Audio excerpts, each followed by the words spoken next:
This is reason number 1 as to why you should always be very careful when inviting anyone into your home, even family. So for those of you guys who follow me on here, you already know that my father and I don't have the best relationship. Recently, I found out that he had a baby, so I reached out.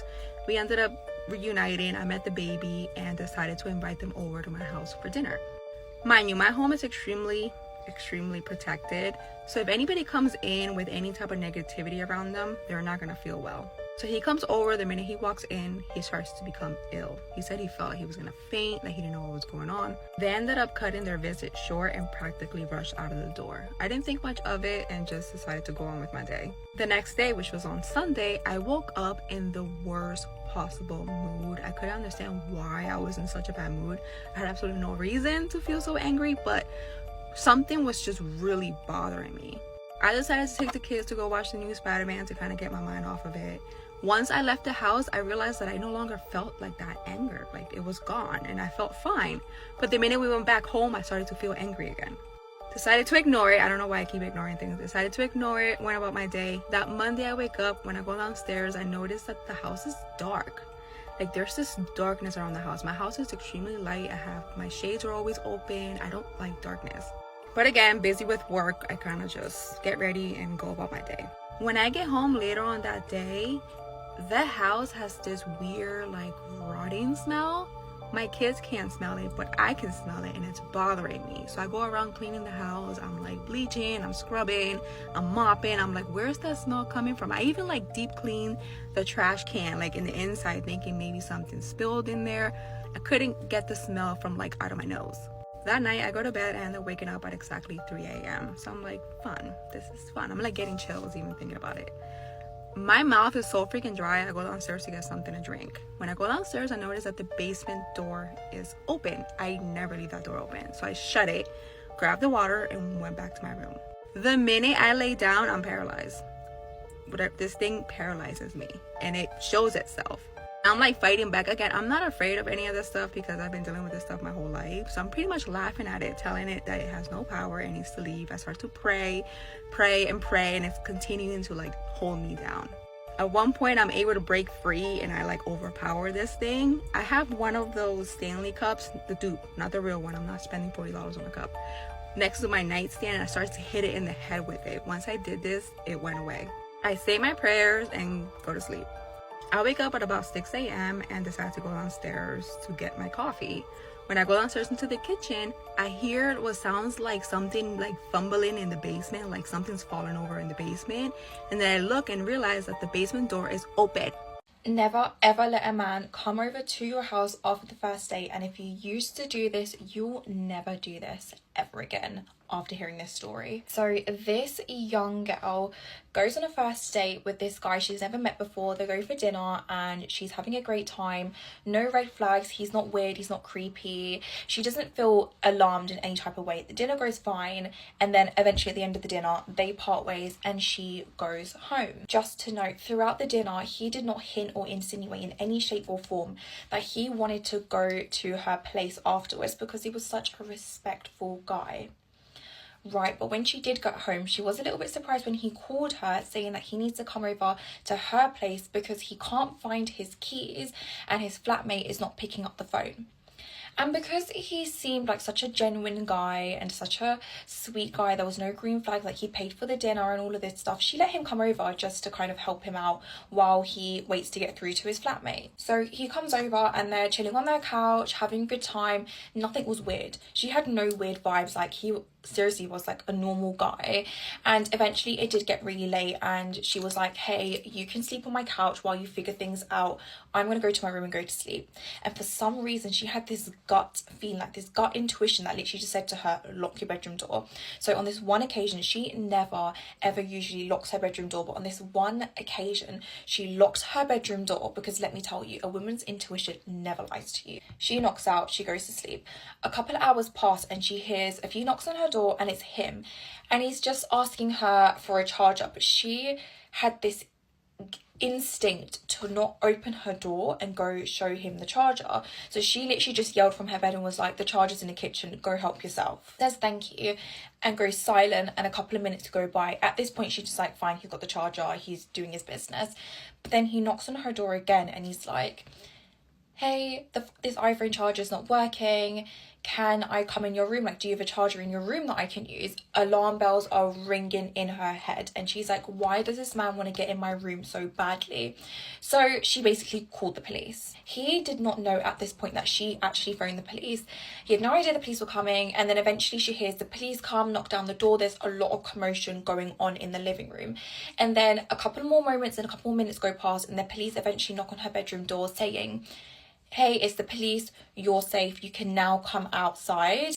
When she walked out her bedroom door into the living room, everywhere was plastered up. There was plastic sheets covering all the furniture, and there was a box of power tools, hammers, axes, drills, like you name it, screwdrivers, just a box of just tools there in her living room. If she did not use her womanly instincts, she would have been gone. She would have been gone. And it's just so sad that there are men that, and they are disguised. There are men that are disguised. They show this friendly, outgoing, showing all the green flags, knowing the right things to say. But they are just most horrific, nasty people. He was so prepared to unalive her that night. Babe, if you have listened this far, I cannot stress enough.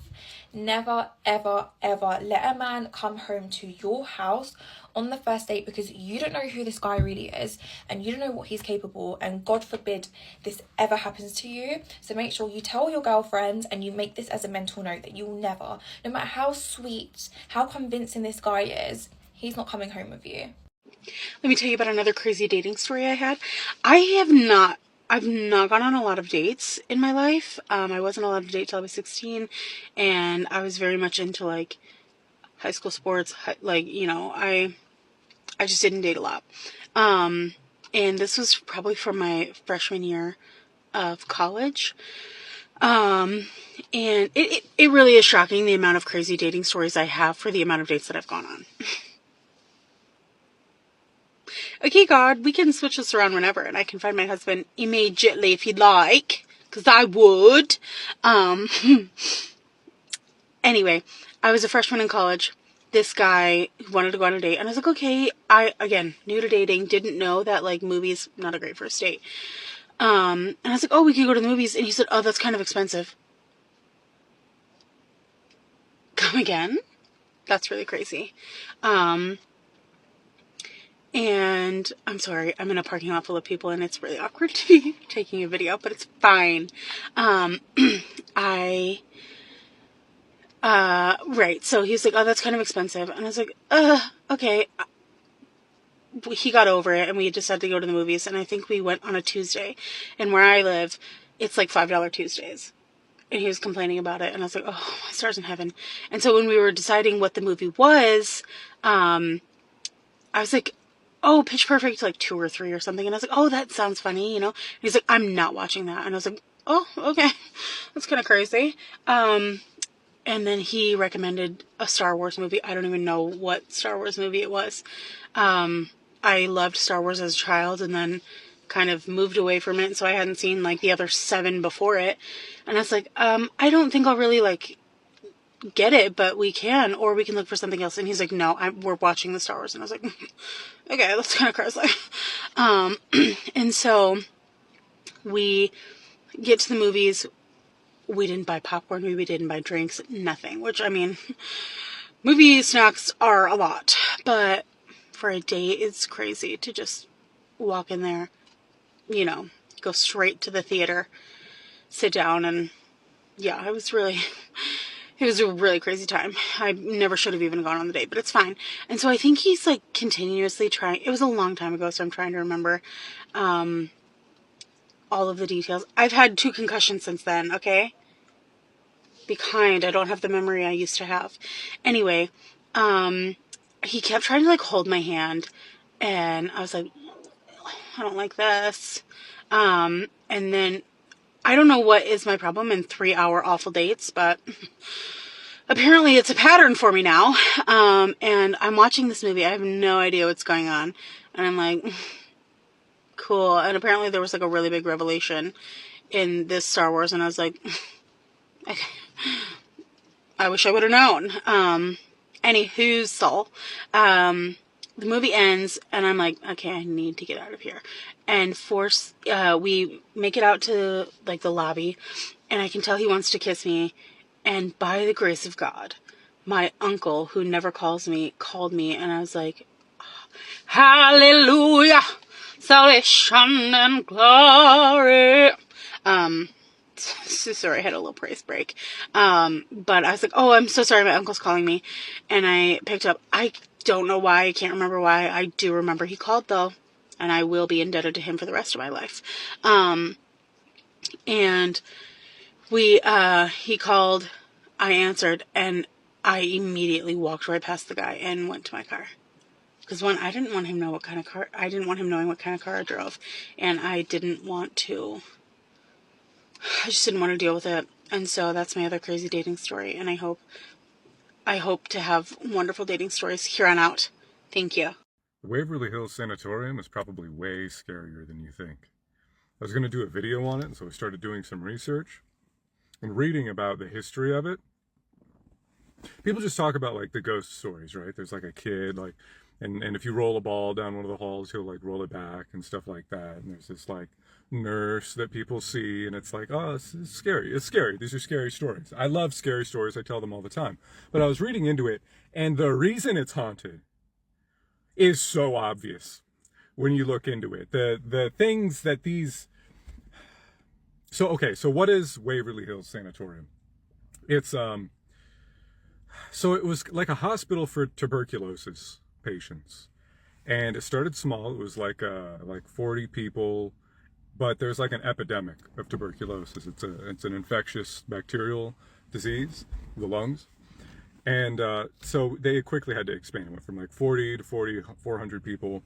And people kind of just went there to die because there wasn't a whole lot of treatments for tuberculosis. If only that was it, though, because they tried to treat it. The things that they would do to try to make people better was just downright medieval and cruel and sadistic. It's like medical malpractice blushes at the things that these doctors did. Just absolutely wild. And I don't have enough time in any video to talk about this. This would have to be like a series. But they would like collapse lungs. They would like puncture the lungs of these people with these tuberculosis, lung infection. You're dying because you can't breathe. And they puncture one of your lungs thinking, we do that, and then the lung will be able to rest because it's not moving around a lot. But most of them just died anyway. And this was before antibiotics, which is the reason this was a problem in the first place. Now tuberculosis, you get TB, and it's like you can treat that. It's not a death sentence. But like back then, big deal. They thought that fresh air, I mean, there's like logic to it, right? They thought fresh air would help. And so every room, these private rooms had like windows on either side. They'd keep them open at all times. And all the time, like all seasons, right? And they would wheel these patients out onto this balcony area, even in the winter. And they would leave them there. And a lot of them would freeze to death. You got a punctured lung, you got tuberculosis, you're dying already, and somebody wheels you out into the winter to die. And this was like frequent, right? And you say, okay, well, how many people could that really be? Because there's like 400 people, a lot died there. So many that they had to make this tunnel, this massive long tunnel that went from this hospital all the way down to the road so that they could take the bodies out so that people wouldn't see them and then hurt their morale. They were worried that would kill more people if they were like, oh, everybody's dying. So they would like put people on gurneys after they died, and then they would wheel them down and then come back. And this happens so often. I had to double check this number. And what I read, still can't believe it, 1 every 20 minutes. Do the math on that. I'm not great at math. Somebody in the comments. 1 person every 20 minutes 24 hours is how many a day? And this houses 400 people. So how many people were they having to replace every day? People were just like always coming into this place just to die? Wild. And you might be like, 24 hours, that's crazy. They had people there like every 20, that's had to be like really well staffed, right? Yeah, they lived there. They lived there. This infectious, incurable disease. These nurses, these doctors, they lived there. And you might think, well, did they get TB? Did they also die? Yeah. They would get it, and then they would experience the exact same kind of horrific treatments that they had just subjected other people to, and then be wheeled out the body chute, is what they called it. And they started doing other treatments, treating other diseases there that they had no right to. It's like, there's so much that happened there. It's like, of course it's haunted. I'm surprised it's not more haunted. It's considered one of the most haunted places in the world. And there's like a list of all the people that died there on this website. And I was looking through, scrolling, this list just kept going. And I'm just like, wow, yeah, a lot of people really did die there. That's crazy. And then I scrolled down, there were more pages. I had to scroll over to see how many pages there were. Like, probably thousands of people. What? That's so, in a single building? I want to go there. I gotta go there. I have to ask ghosts some very specific questions. So I thought I would do a story time on one of the worst dates I've ever been on. Mind you, only been on like 2. So one of the 2 worst dates I've been on. So long story short, I was on Tinder. What am I doing, you know? And I matched with this guy, and straight away he was lovely. He was from my area, I found out, but I did not know this at the time. I just thought he's cute, like, you know. So I was like, why not? He was lovely straight away, like, asked how my day was, didn't ask to bump and grind, didn't ask to bump privates, okay?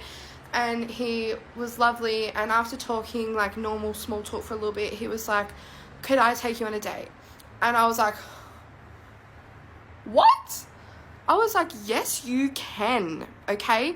Because I'd never been asked on a date straight from Tinder, you know what I mean? Like, I've never been asked on a date at this point. So I was like, yes, you may, right?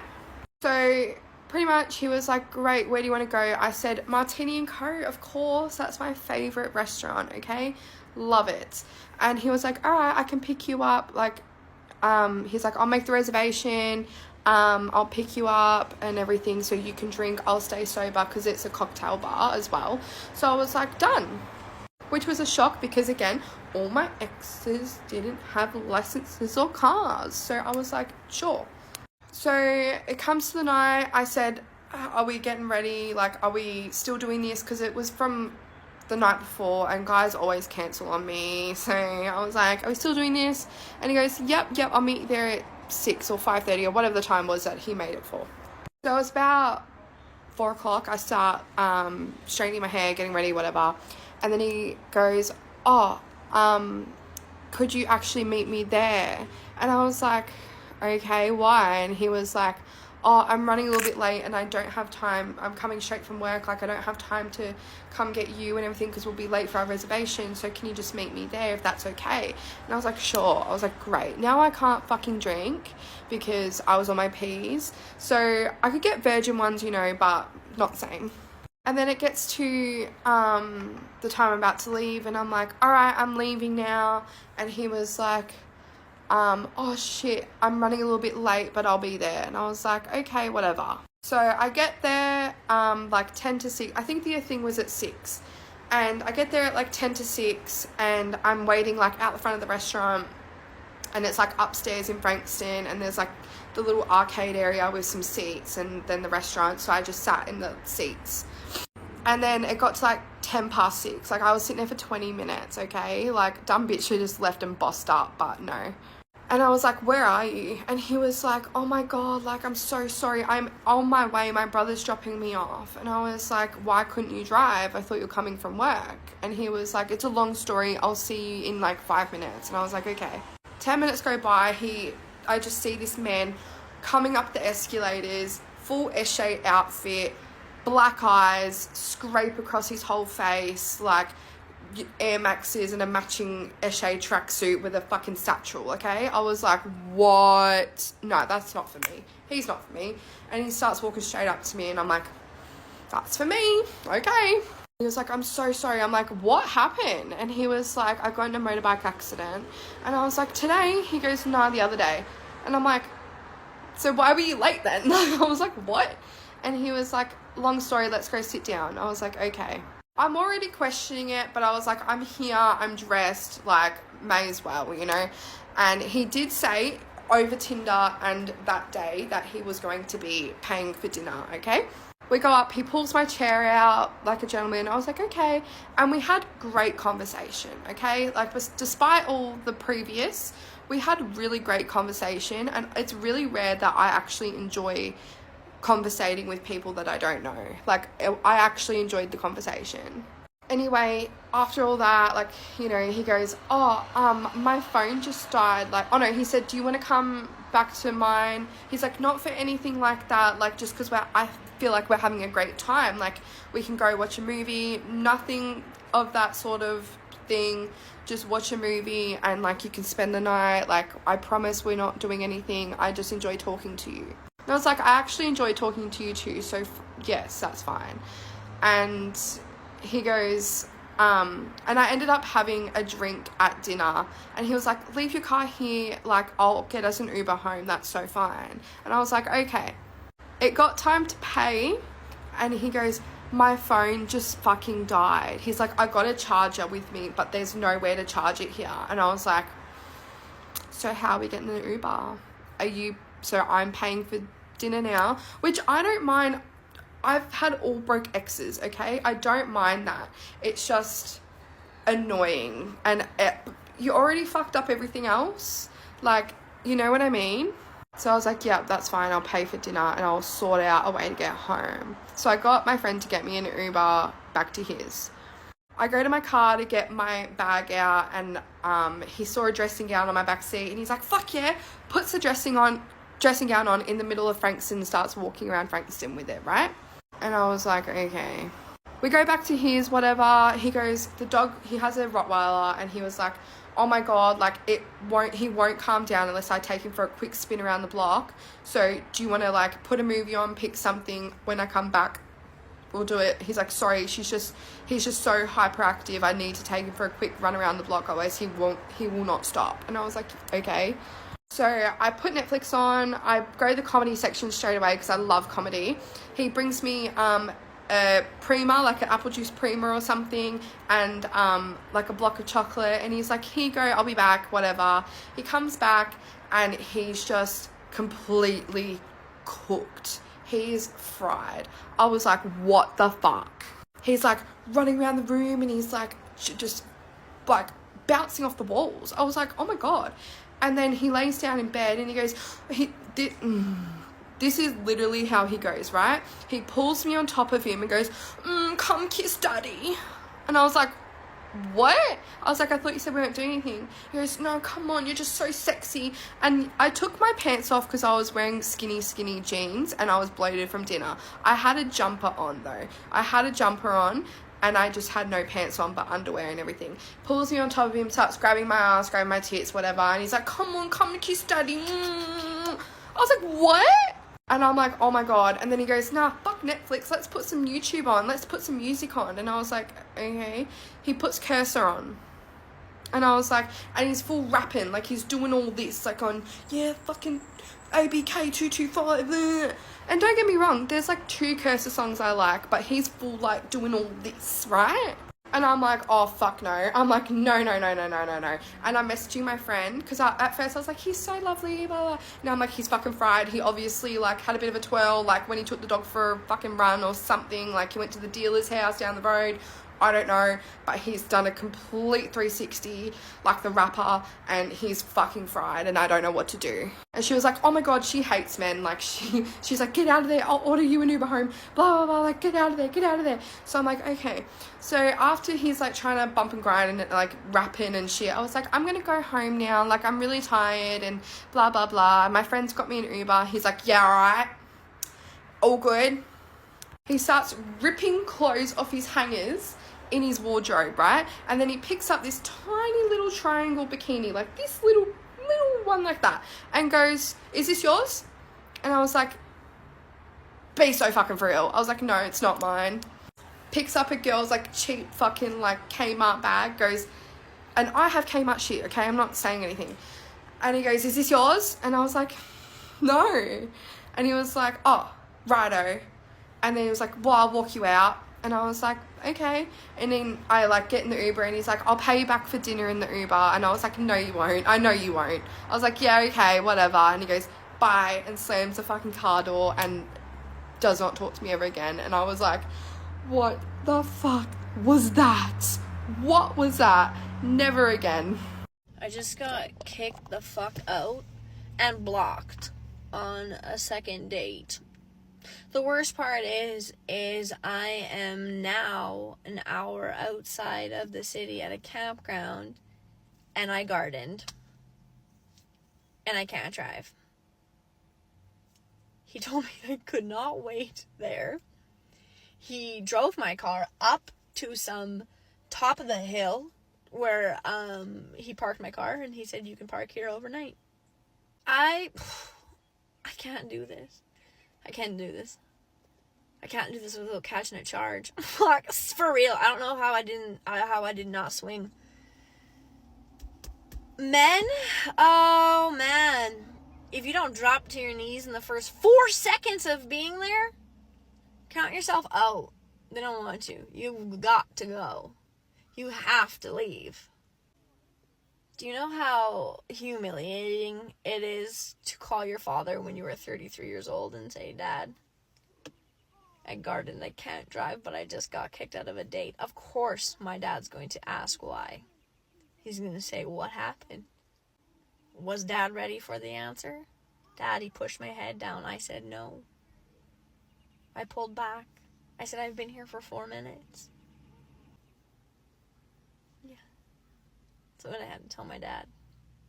My dad's on his way. It's an hour wait. So yeah. I'm just gonna, I forgot my Coca-Cola in his fridge. That sucks. I have can of nuts. I have nuts in my overnight bag because we talked about sleeping over because we were going to garden and he knew I would not be able to drive. To be honest, these are the only salty nuts I wanted to taste tonight. He smelled like B.O. He'd been camping. He blocked me, but we found his mom on Facebook. She's a babe. Left my Coke in the fridge. I don't have a drink, but I do have an Asian pear. There'll soon be some juice in here.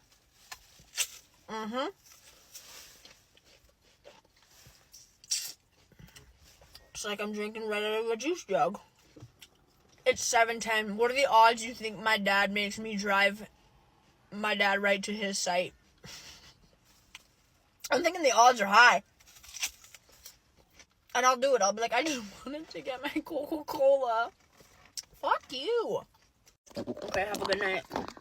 Story that I'm gonna tell you, honestly, it like creeps the fuck out of me still when I think about it.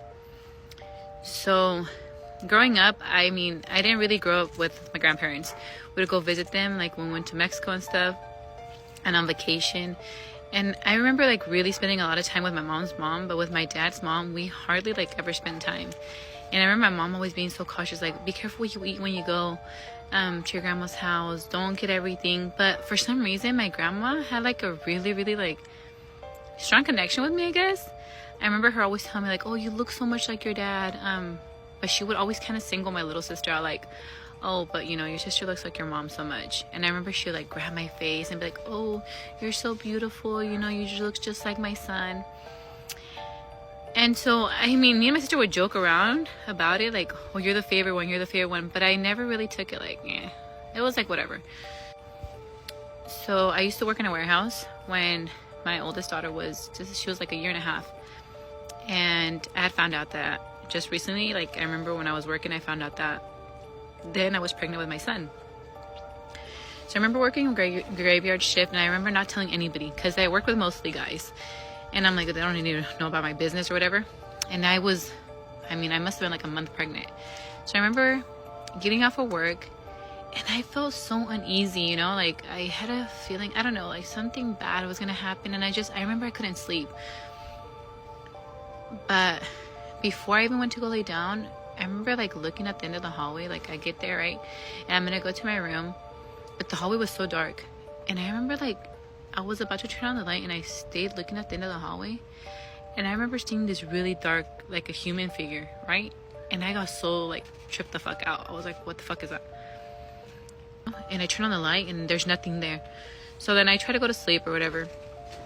And mind you, I must have slept for like 2 hours. And then I had this sudden urge to like call my mom. So I remember I called my mom, and I was like, hey mom, what are you doing? And she's like, I'm so glad you called. I'm like, what happened? And she's like, your grandma just passed away. And I remember I was like, what the fuck? And I told my mom what had happened, you know, how I had seen that figure at the end of the hallway. And my mom jokingly was like, oh, she probably want to say goodbye to you. You know, she probably, you know, dio su despedida, like said her goodbyes. And it kind of stuck with me, right? So mind you, remember I work graveyard at this warehouse. And so I remember walking into HR office. And I wish I could see this girl. I mean, I wish I could reach out to her, or she could reach out to me if she ever were to see my videos. I remember walking into the HR, and she's like, hey, like try to approach me. She's like, can I tell you something? But I don't want you to feel uncomfortable what I'm going to tell you. And I'm thinking in my head, what the fuck is she going to tell me? You know? And I remember she's like, oh, it like terrifies me when I think about it, because everything that happened after was so fucking scary. I remember her like telling me, you know, it's gonna sound awkward, blah blah. Cut the story short, she's like, somebody walked in with you. And I'm like, the fuck? I walked in by myself, you know? She's like, no, it was an older lady that just passed away. And I remember looking at her like, what the fuck are you talking about? And she's like, starts describing my grandma to me. When she told me this, I felt like my heart dropped, you know? I'm like, how the fuck does she know? And so she tells me that, and then she's like, but she can't rest. Like, she needs to tell you something.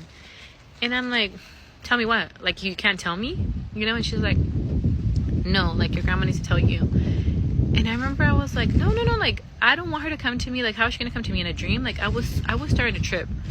Because, mind you, when my grandma passed away, the way I remember her, like, no, I was so terrified, honestly, when she passed away. Like, I didn't want her to come back to me like that.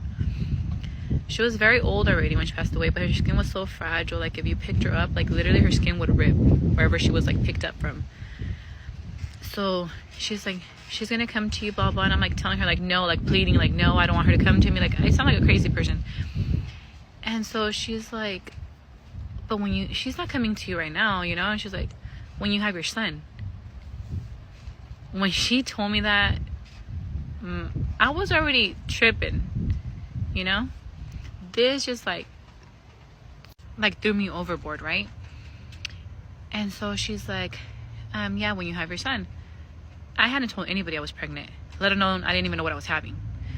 So I remember every night, like, praying to God, like, please don't let her come to me, please, I'm terrified of her, like, I don't want her to come, God. Like, I would pray for her every night. Like, I was literally terrified of her.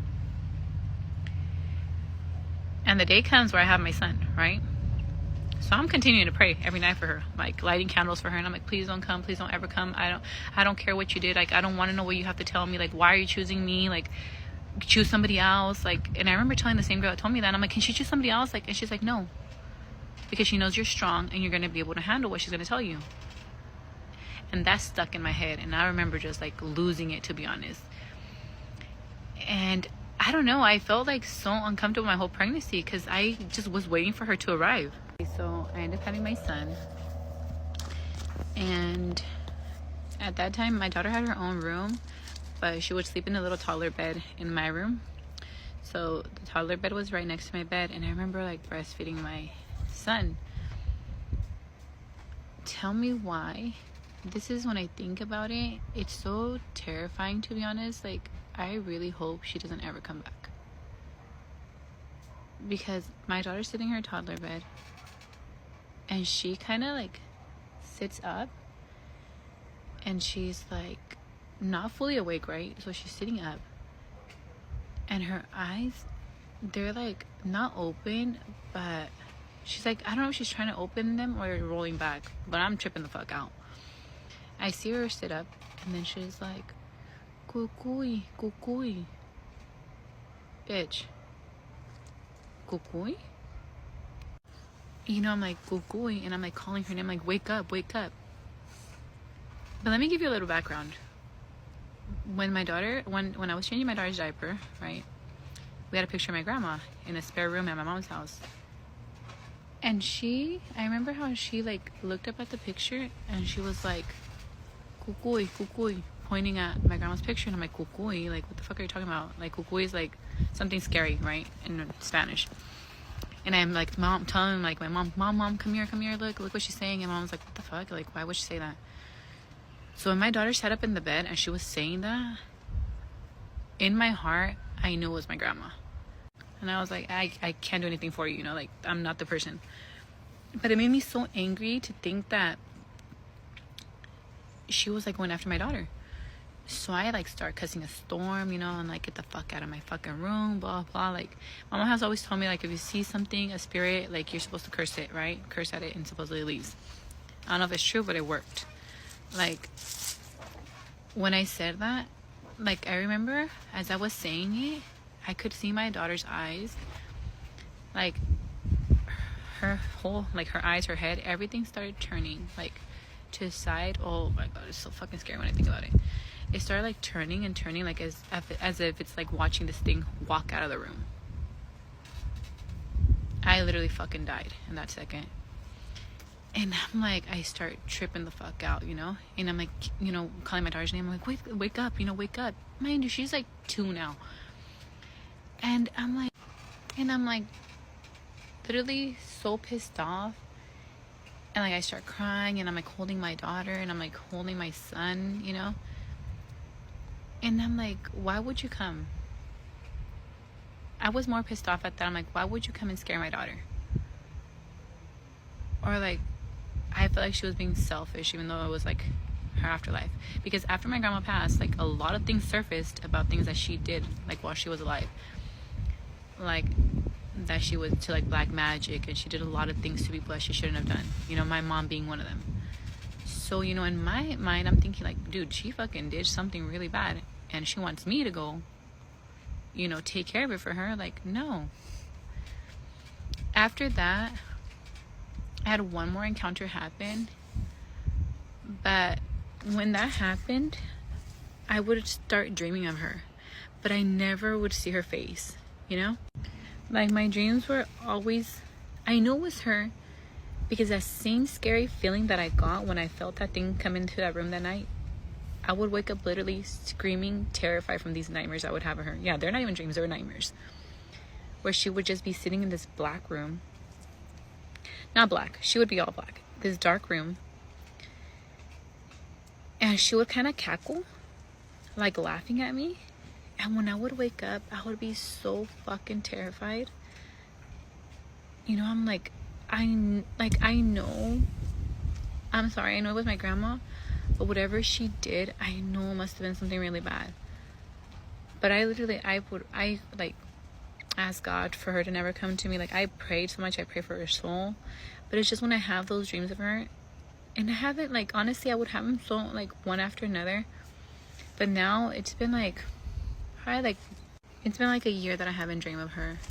And like, honestly, before I go to sleep, I always like try to pray and like pray that nothing ever comes, you know? Or nothing ever, I think it's a cricket, or nothing ever like, or she just doesn't ever come back or try to haunt us, to be honest.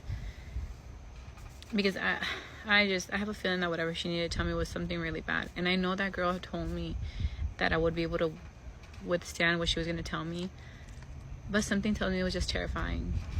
Like I said, I would love to find that girl, you know, that used to work in HR. And just like I have so many questions for her. But yeah, that was one of my experiences with the ghost. I mean, I've had plenty of experiences, but this one is one that literally traumatized me. And within the years, as my daughter got older, like, I learned that she too would see things, you know, or she would feel things. Like when I dream of her, when I dream of my grandma, or when I dream of her, my daughter dreams of her. And my daughter's so terrified, and, you know, my daughter will wake up and she'll be like, Mom, like, she's so scary, like the way she comes in my dream. But I think I get afraid sometimes, thinking like, if she didn't get through to me, will she try to get through to my daughter? I'm ready to tell you guys about the most embarrassing thing that's ever happened to me on a date ever. And enough time has passed that I don't think the guy that I went on a date with would ever recognize me or remember this. Hopefully. Let's keep it that way, guys. I went on a date with this guy that I met on Hinge. He got straight to the point. I was like, hey, let me take you out. I was like, hell yeah, I love a man that gets straight to the point. Let's go. He made all the plans. He told me to meet him for dinner. Boom, done. We got to the date. At first, I wasn't attracted to him based off of what I saw on Hinge. But it was such a great date. Like, I didn't realize how attractive a man could be based off his like mannerisms. He treated me so well on that dinner date. Like he was just so polite and such a gentleman. Dinner ended and we were heading back to our cars, and as he was walking me to my car, I was like we should continue doing something, like we should go get drinks or something. And he was like, okay, let's go to a bar. I should have gone home, but I didn't. Because we go to this bar, we meet his friends there. The bartender, she is like super attracted to me, and she keeps telling him like, I'm gonna steal your girl.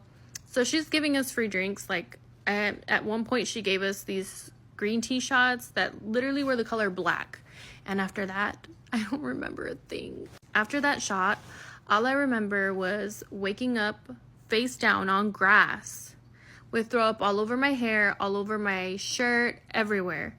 And I was asking him to get me an Uber home, and him and his friends were like around me. I just remember like looking around, and they were like standing around me, and he's like, I can't get you an Uber because if you throw up in an Uber, you're gonna get banned. And I was like, I don't care. Like, I was yelling like, get me home, and I was just throwing up everywhere. I was in and out of it. So apparently he said I fell asleep for like 45 minutes out on his front lawn, and he was trying to get me inside the house.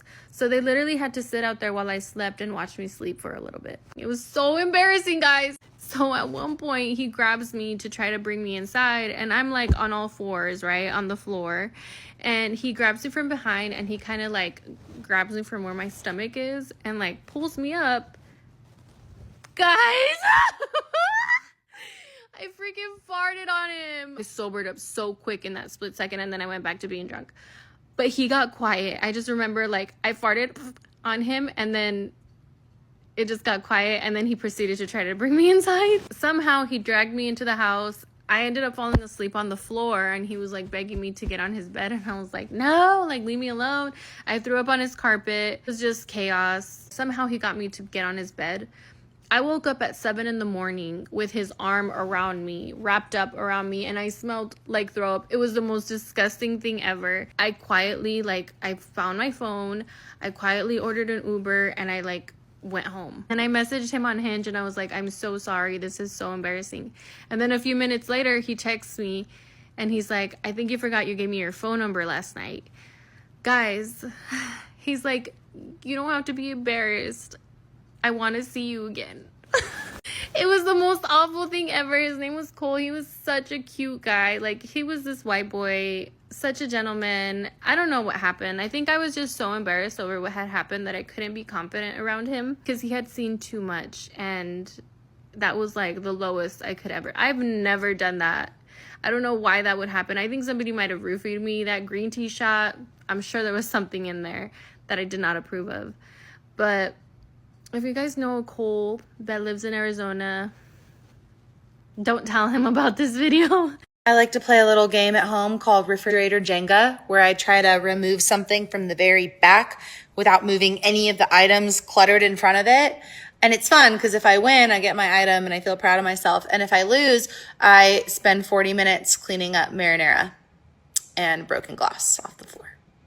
One of the scariest things that ever happened to me while babysitting, story time. Now, I was 15. I've been babysitting for a few years at this point, so I had a lot of experience with kids. They love me. Well, a family friend asked if I would go babysit their 7-year-old son for a couple of days while they went out of town to Myrtle Beach, so I said sure, that was great money for me. So the parents put their bags in the car. They showed me where everything is. Now, his mom made it clear to me that he has a very active imagination and that because his daddy let him watch horror movies the week prior, he's been having nightmares and making things up, saying that he's been seeing stuff around the house that's not there. So they get their stuff in the car, they give their son a kiss, and they leave. So I'm flipping through all the satellite channels, checking out different shows, eating popcorn, little boy's playing with his toys, drinking his little juicy juice, and we're just having a good time. So I go in the kitchen to put a frozen pizza in the oven, and all of a sudden, this little boy comes flying out the living room, running up to me, and then wraps around my leg, just looking in the living room and then looking at me, back and forth. I said, "Damn, son, are you okay? What happened?" He said, "She's in there, she's in there." I said, "Who's in there?" He said, "Her," but I didn't see nothing. And before I can push him any further, he walks over and sits in front of the TV and starts ignoring me. We're sitting on the couch watching TV, and their couch was in the middle of the room, so you could walk around it. Well, this little boy starts looking behind the couch and then back at the TV. So I start looking back behind us.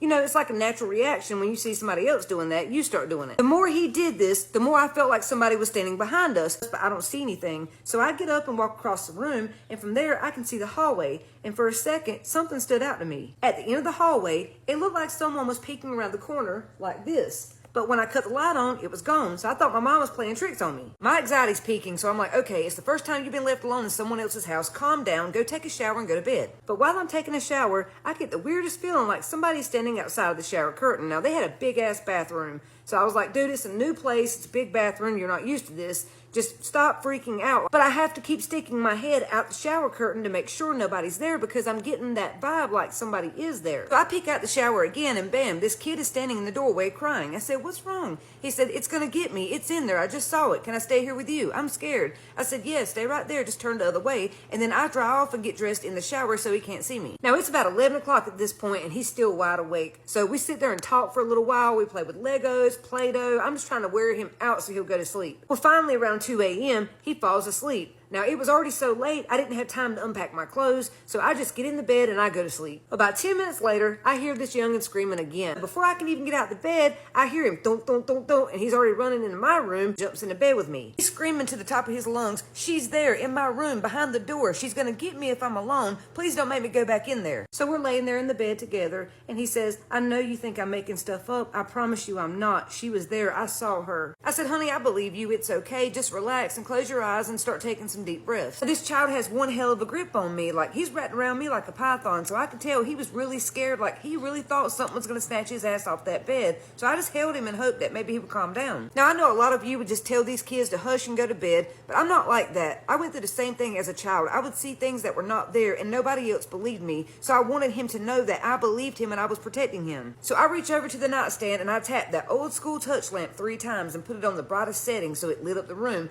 That way we would feel more safer and we'd get some sleep. Then I start hearing some distant thunder and then it starts pouring rain. I think, oh, well, that sounds relaxing. So because of that storm, my ass knocked out. I was doing some good sleeping until about 30-40 minutes later. That was when I abruptly woke up to the bed shaking. It felt like a small tremor, like a little earthquake. So I'm trying to get my eyes adjusted and wake up and figure out why is the bed shaking. Apparently the storm knocked the power out because it was pitch black dark in that room and the only time I could see anything was when the lightning struck. Well, once my head gets adjusted, I start hearing a noise like chattering of teeth. I'm laying there trying to figure out what the hell is that noise and what is shaking the bed. And that's when I look over and I see the little boy is sitting up on the other side of the bed with his hands holding the cover. And it's him shaking the bed. He's shaking that hard. And that chattering sound I heard was coming from his teeth. He was sitting here holding the covers with his eyes wide open and going, "Are you okay?" Because I thought he was having a seizure. But when I looked at him, his eyes darted over to mine and I realized he was awake. He was so scared. Like, he couldn't move. He was frozen, shaking and chattering. I'm like, well, if he's not having a seizure, what is wrong with him? And that's when it clicks.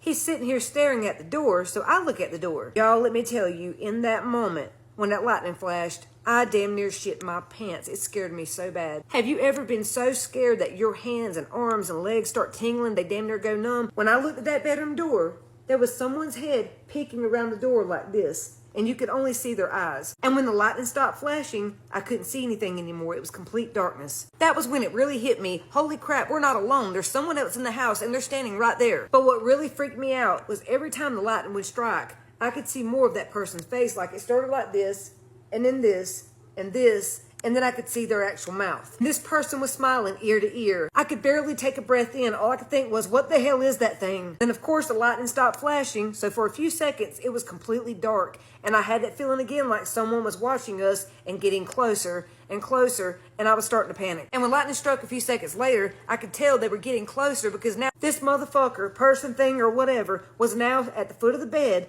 peeking over like this, staring at us. At this point, my damn teeth were chattering. All I could hear was between the both of us. So I pulled that little boy up on my lap in my arms as tight as I could because I didn't want whatever it was to try to snatch him out of my arms, and I held him real tight. So now when the lightning flashed, we could see its whole face peeking over the bed, smiling, looking right at us. So that was when fight or flight kicked in for me, and I remember the dad telling me that he'd put a loaded pistol in the nightstand and behind the headboard of this bed, so I start reaching around for it. And for some reason, my gut was telling me, you better keep your eyes on this thing. Every time the lightning strikes, pinpoint where it is with your eyes and don't take your eyes off or it's gonna jump. Reaching, trying to multitask, keep my eyes on it, hold the little boy, and feel around for this pew-pew, and I finally feel it, and I snatch it out of that holster and I hold it up. When the lightning struck, I pointed at this thing. I said, if you take another step, I'm gonna blow you into the next room. Get out and leave now. In that moment, something happened. I don't know what it was, but I could feel me looking into it and it looking into me, and that lightning flashed, and then all of a sudden the power cut back on. And no lie, as soon as the power came on, it was gone. I snatched him up out of the bed, grabbed that pew-pew, and ran to the kitchen and called 911. I stayed on the phone with them, the police came, and then I called the parents. I put the cop on the phone, they're talking, and then they tell the cop that they're not coming back until Sunday. Even though we're telling them we think there's an intruder in the house and their child's here, they don't give a shit. They're not coming home. They think it's our imagination playing tricks on us because the power went out and we're getting freaked out with the storm and everything. So I made it very clear I was not staying in their house another minute, and I was going to take their child back to my family's house, and that's where we would be. And they said, okay, fine, we'll see you on Sunday. So I asked the little boy if that was the first time he saw this thing, and he said no. He'd been seeing it for months, but this was the first time it got that close. Now I knew he'd have to go back to that house, so the next day me and my cousin went over and cleansed the entire house, hoping it would help. Story time about the worst date that I've ever been on my entire life.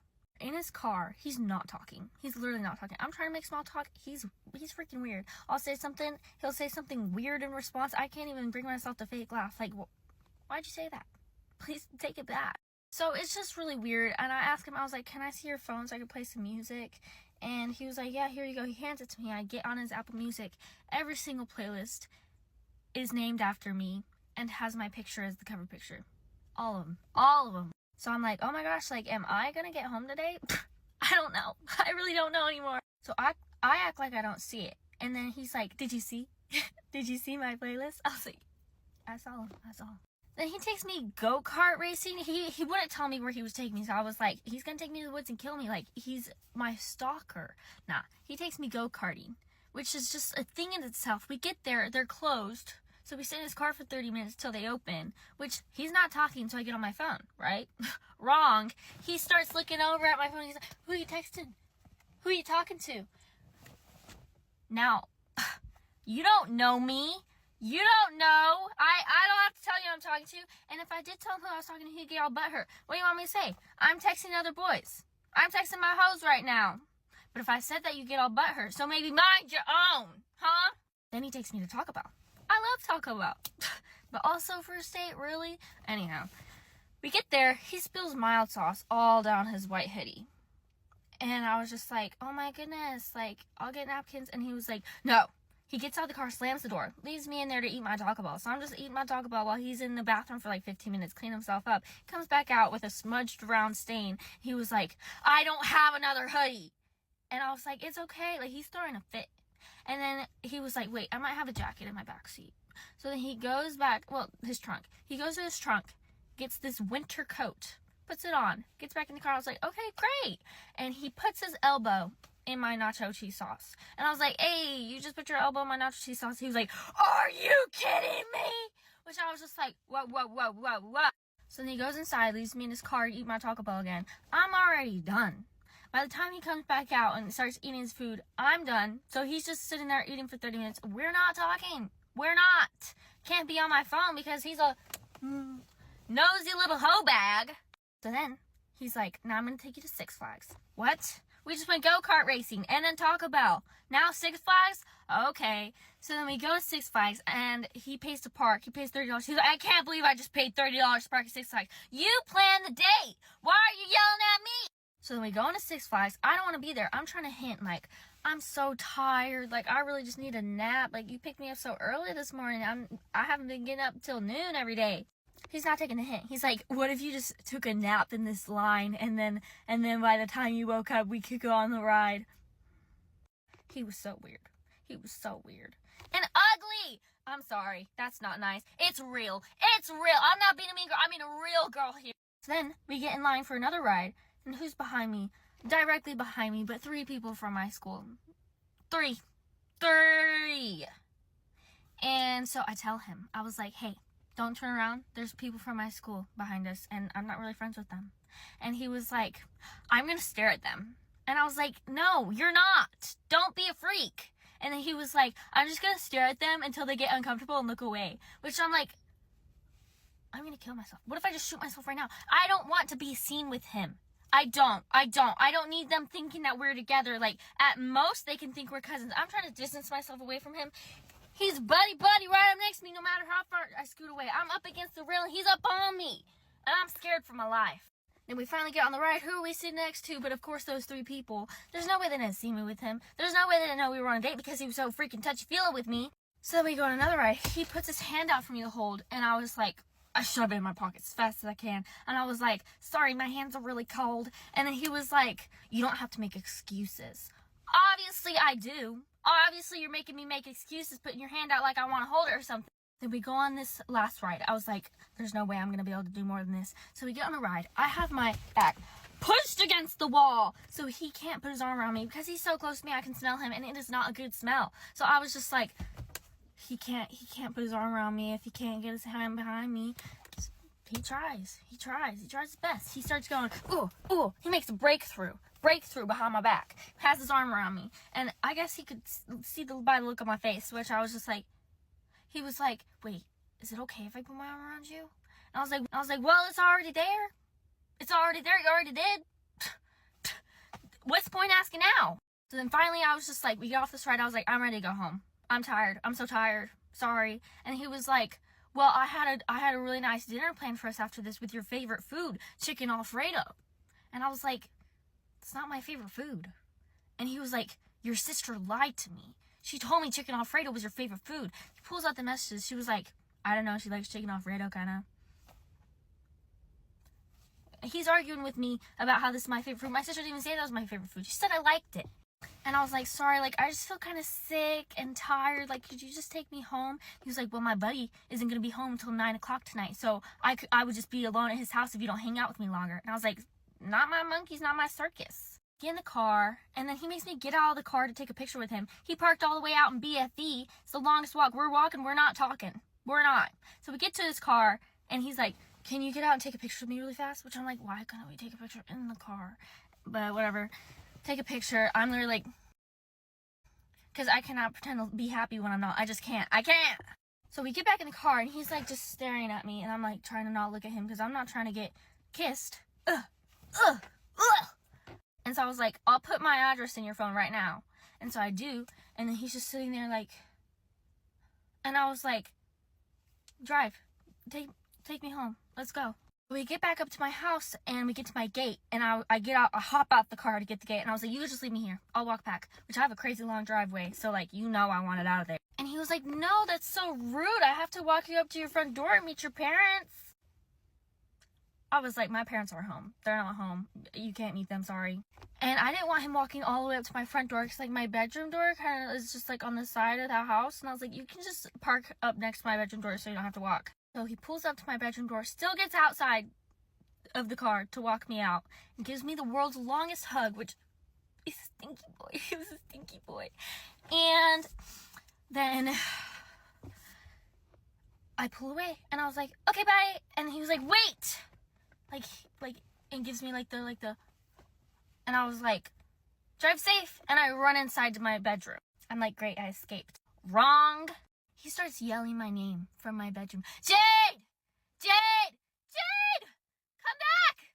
And I was like, this isn't real. This isn't real. So I run into my mom's bedroom because she actually is home, and I was telling her, he's calling me nonstop, text me like, Jade, come back, come back. And she was like, you probably left something in his car.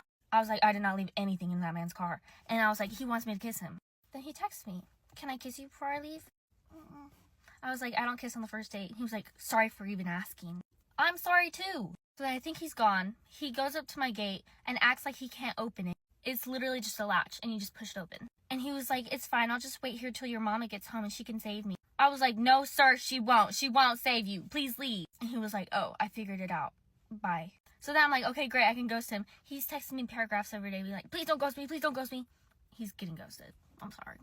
82% of CIA agents are men, which is crazy to me because one time I used a guy's public Venmo transaction history and his Twitter likes to figure out that he was also seeing a girl across the country. And I just don't believe a man could do that. So I told this story already once on my TikTok, but I think people thought that it was fake because of the way I conveyed it. So I'm going to tell it again in a way that I think people are actually going to take it in for what it is, okay? Because this is a real true story, and it's why you should never make friends at a bar or make friends and fully like put your trust in them, okay? This was like my moment of realization that you cannot trust other women just because they're women. Like, not everybody is a girl's girl. And this is what solidified that for me. So one night I went to this bar by myself because I didn't want to go home. I was in a really abusive relationship with my ex, baby, father. So whatever, I didn't want to go home to get belittled, beaten, and whatever. So I decided to go to the bar by myself. Now I would have gone with some friends, but I had moved away from my hometown for this motherfucker. So I had no friends. And so I decided that I was just going to go by myself, clear my head, get a couple drinks, and then I would go home. Hopefully he'd be sleeping by then. So I order myself a Paloma. Those are so good. Don't sleep on those. It makes me feel like a rich bitch when I order one of those. Like, hey, can I please get a Paloma? And they look at me like, you know what the fuck that is? Anyways, yeah, so I order a Paloma. And I'm sitting there, I'm drinking it, I'm minding my fucking business. I'm literally not conversing with anybody because I am depressed. I'm thinking about what's gonna happen to me when I go home. When in comes this girl who introduces herself to me as Maggie. And I'm using her real name because I don't even think that that was her real name. I think she just gave me a random name, which in hindsight, I should have done the same. So then she asks me what I'm drinking. I tell her what it is, and she orders 2 more and pushes one over to me and, you know, gets one for herself. And then we just have like normal bar small talk. At the time, I thought that she was going to be like one of my friends, you know. I thought she was a safe person. I thought she was cool to hang out with, and that it would be like a good, you know, little dynamic to get me away from this abuse. Come to find out, I was wrong about that. Fast forward, the bar's closing and I'm drunk and I still don't want to go home because at that point, like, I know that that guy is still awake. I know that I'm going to go home and he's going to be like, you cheated on me, and then bop, bop, bop, bop. So couldn't do that. Didn't want to do that. And I had nowhere else to go because, like I said, this was a new area for me. I moved away from my friend's family and everything to live in this guy's house with him. So whatever, Maggie could tell that I didn't want to go home. So she invited me to go to what she was going to after she left the bar, which was she was going to go to like a bonfire at her friend Josh's house. Again, using the real name because I don't think these are their real names. So stupidly, I was like, yes, I will go with you because I don't want to go home. The car ride was fine, okay? The car ride was great. I remember jamming. We would have all the windows down. Honestly, I felt like I was riding in the car with my best friend. Like, it was those type of vibes. It was vibes. So then she starts driving down this, like, dirt road, which isn't, I'm thinking, like, okay, this person probably lives on a dirt road. Like, we literally live out in the middle of nowhere, so I'm assuming that she knows where she's going. Okay, everything's fine. Then instead of pulling into like some kind of neighborhood or even like a driveway or anything like that, she pulls into a clearing, turns the car off, and then literally just turns to me. Like, she just turns to face me and she just stares at me. And I'm like, can I help you? Like, so at that point, I just assume that something's wrong with the car. And I'm like, what's wrong? What's going on? Is everything okay? And so calmly, this girl looks at me and she goes, get out of the car. I'm sorry. What? What? To get out of this car? You want me to get out of my seat? And at first I was like, dude, I'm not going outside. It's dark outside. I'm scared of the fucking dark. Hell no. She wasn't having it. She just wanted me to get out of the car. She pulled out this little tiny, like little small pocket knife, like something that like wouldn't even defend off a freaking cat, you know? So I don't really know why I was so scared. I don't want to be stabbed by anything, you know? So I got out of the car, and then she gets out on her side, comes around to my side, stares at me for another like maybe 5 seconds, I don't know. And then she says, I'm gonna give you a 20-second head start, okay? Like literally like, okay, okay. Girl, what do you mean? I couldn't even believe what I was hearing. What? You have got to be fucking joking with me. You have got to be fucking joking with me right now. This is not happening. So I stand there for another like couple seconds, not really believing what she's saying to me. And then she literally is like, I'm giving you 20 seconds. She said it one more time. She said, I'm giving you 20 seconds. You should probably take the 20 seconds. What? So I start sprinting through these dark ass woods with my boots on. I'm drunk. I'm disoriented. I don't know where I am. I've never been in these woods before. I've never been on this road before. As I'm running, I can hear her running behind me. And she did give me 20 seconds. It was probably like more like 10 seconds at that point, but she gave me a couple seconds to like sprint for my life through these woods. And like as I was running, right, she's behind me. I can see a flashlight, and then I start to see another flashlight, and I'm like thinking to myself, like, okay, what the fuck is this? And like maybe this is her friend. This has to be her fucking friend. This has to be Josh, right? So I'm running for my life. They're following me. Both of them are following me. I don't have my flashlight on. I'm kind of far ahead of them, okay? Like, I can only see their flashlight and barely hear their feet, like, pitter-pattering behind me. So I get to this river, okay? I don't want to cross the river because I know, like, I'm going to get stuck in this river. Like, it's going too fast for me to cross in a timely fashion so that they're not going to get me. So I scope everything out as best as I can in the dark, and right to my left, there's, like, this hollowed-out log. And so I dive in there, like, fucking literally, like, blink into this fucking hollowed out log. Don't know if there's an animal in there. Probably just chilling with the spiders. I don't care. I shit you not. About like maybe 10 seconds after I nosedived into that hollow log, I hear them. I can hear them running right next to the river, like right where I just was, right where I was hiding in the log. So then I hear Maggie say, maybe she crossed the river. We should go cross the river. And then the deeper voice, to which I assume was absolutely had to be Josh, he was like, well, okay, maybe you should go check across the river and I'll check on this side of the river and see where she's hiding. She couldn't have gotten very far. I am sweating. I'm holding back tears. I'm trying not to be that girl in the horror movie that like lets out a and then they fucking find her. I'm barely breathing in this hollow log, and I don't move for the entire night. And they spent a long time out there looking for me, like in the vicinity, before they started like, you know, going deeper into the woods or wherever it is that they decided to go. I don't know if they gave up looking for me or what, but yeah, I stayed in that log for the whole entire night. Somehow I ended up falling asleep because I remember waking up and seeing like the light of dawn. Like it was barely dawn in the morning. And that was the only time that I sort of felt safe coming out. And even then I was like, what if they like waited? What if they like are sitting out here like hunters, like waiting for me to come? What is going on? Whole time I did have my phone with me, but there's no service out in the woods. There's no service out on the back roads where I live. So I was fucked. I had no way of communicating with anybody, and my fucking phone was like fully charged, dude. That being said, I did have means of calling somebody once I did get to a public road, and I called my brother, and he was there. He brings me to the police station, and I filed my report or whatever, but nothing ever came of it because, like I said, I'm pretty sure she gave me fake-ass names. Like, those were not their names, of course. Why would she be giving me their real names if they were going to be hunting me? It's super scary to think that I literally could have died. I almost died. And in a really scary way. Like, that is one of my biggest fears. Like, I want to die peacefully, okay? I don't want to die like that. I barely made it away unscathed. I don't trust people you meet. I know that we're all like, you can never trust a man and you should more frequently be able to trust women, but you can't even trust the women. Girl, she was like my age. time, like I was around 21, 22, maybe. Not everybody is a girl's girl and not everybody has good intentions. Like there are some conniving ass bitches out there. Wonder if they've done that to somebody before, or if I was like gonna be the first one or something like that, and then I got away, and then maybe they did that to somebody else.